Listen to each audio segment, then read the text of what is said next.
सावधानी से सुनना।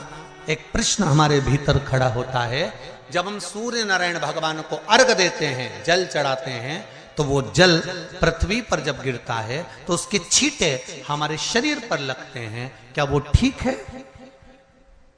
क्या वो श्रेष्ठ है? तो शिव महापुराण की कथा कहती है, जब हम सूर्य को अर्घ देते हैं, सूर्य को जल चढ़ाते हैं, वो पानी जब पृथ्वी पर गिरता है, उसके छींटे हमारे शरीर पर लगते हैं, तो वो श्रेष्ठता का भाव निर्मित करते हैं। वो गलत नहीं हो सकता।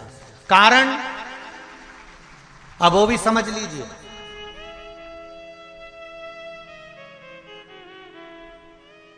अब सूर्य नारायण भगवान को आप जल चढ़ा रहे हो तो छींटे नहीं लगे, उसके लिए क्या स्टूल पे चढ़ के चढ़ाओगे कि कुर्सी पे चढ़ के चढ़ाओगे? अरे बोलो तो सही। अब कई लोगों के दिमाग में यह बात भरा गई कि हम भगवान को जल चढ़ाते हैं, वो हमारे शरीर में छींटे लगते हैं, जमीन पे से पानी गिरता है, वो हमारे शरीर को छींटे लगते हैं, भगवान को अच्छा नहीं लगता होगा। कौन ने कहा? पहले तो उसको पकड़ के ला।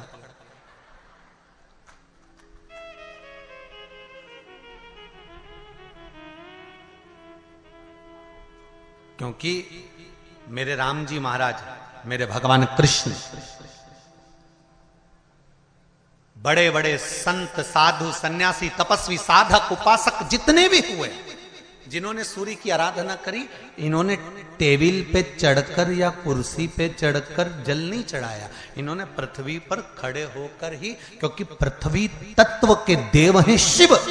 जब हम मृत्यु लोक पर खड़े होकर, पृथ्वी पर खड़े होकर भगवान शंकर का भाग पृथ्वी तत्व को धारण कर कर जल को हाथ में लेकर जब समर्पित करते हैं, और जो जल नीचे गिरता है वो शरीर पर अगर लगता है तो हमको उसका आशीर्वाद ही प्राप्त होता है, दोष नहीं लगता। पर लोगों ने इसको विपरीत कर दिया। कि कौन ने विपरीत करा? कई लोगों ने इसको विपरीत कर दिया। कौन ने विपरीत करा? तो जो दूसरे धर्म के लोग होते हैं, जिनको हिंदू धर्म से नफरत होती है और जो हिंदू धर्म की पूजन, सेवा, अर्चना को समाप्त करना चाहते हैं, वो धीरे धीरे धीरे धीरे कहने लगे कि सूर्य को जल चढ़ाओगे तो शरीर में लगेगा, शरीर में लगेगा तो दोष लगेगा। इसको कह कहकर घर घर में सूर्य को जल चढ़ाना लोगों ने बंद कर दिया कि आप जल चढ़ाएंगे तो दोष लगेगा, शरीर पे छींटा लगेगा, शरीर को ऐसा लगेगा।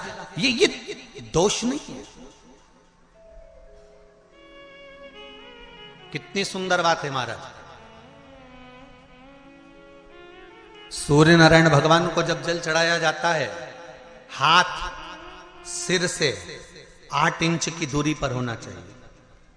जम के बोलिए, सिर से कितना ऊंचा होना चाहिए? 8 इंच ऊपर अपना हाथ होना चाहिए मस्तक से सूर्य को जल चढ़ाते समय। और ना चांदी का, ना स्टील का, ना लोहे का, ना प्लास्टिक का, ना कांच का, ना सोने का कोई बर्तन, ना कांसे का, ना एल्युमिनियम का, ना पीतल का, केवल एक पात्र होना चाहिए, वो है तांबे का। काय का पात्र होना चाहिए? तांबे का पात्र।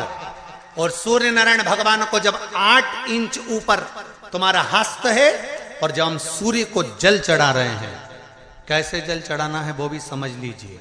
अगर कोई कैंसर का मरीज है, जिसके चेस्ट में कैंसर आ गया हो, लेफ्ट में, राइट में कहीं पर कैंसर आ गया हो, या कोई गठान आ गई हो, तो महाराज आप जल चढ़ाते समय उस जल की धार को सूर्य भगवान को जब चढ़ा रहे हो, तो धार आपकी गठान की ओर जाना चाहिए, जिससे सूर्य की किरण उस जल में से आपके उस स्थान पर पड़े, उस जगह पर पड़े जहां पर गठान है। महाराज आप लगातार जल तो चढ़ाना चालू करो, अच्छे अच्छे डॉक्टर फेल हो जाएंगे और कह देंगे गठान ठीक हो गई। आपका लीवर और किडनी गड़बड़ कर रहा है, आप प्रतिदिन, आपका स्वास्थ्य गड़बड़ रहता है, आप प्रतिदिन ये ज्योतिष शास्त्र के अंतर्गत, रत्न शास्त्र के अंतर्गत, ये रत्न शास्त्र, ज्योतिष शास्त्र, रंग शास्त्र जो हमारे यहाँ है, रंगों के हिसाब से ये जितने रत्न होते हैं, माणिक हुआ, मोती हुआ, नीलम हुआ, मूंगा हुआ, पुखराज हुआ, ये क्यों कहते हैं ये पीला है, ये सफेद है, ये नीला है, ये लाल है, इसको शरीर में क्यों पहनाते हैं? उसका कारण होता है कि जब शरीर में पहनते हैं सूर्य की किरण उसमें पड़ती है, हमारे शरीर पर वो कलर का इफेक्ट पड़ता है, उस कलर को शरीर पर लगता है, और शरीर पर लगता है तो हमारा शरीर धीरे धीरे, हमारी जो इंद्रियां हैं वो सही होने लगती हैं, काम सही होने लगता है। तो आप कहते हो ना साहब मैं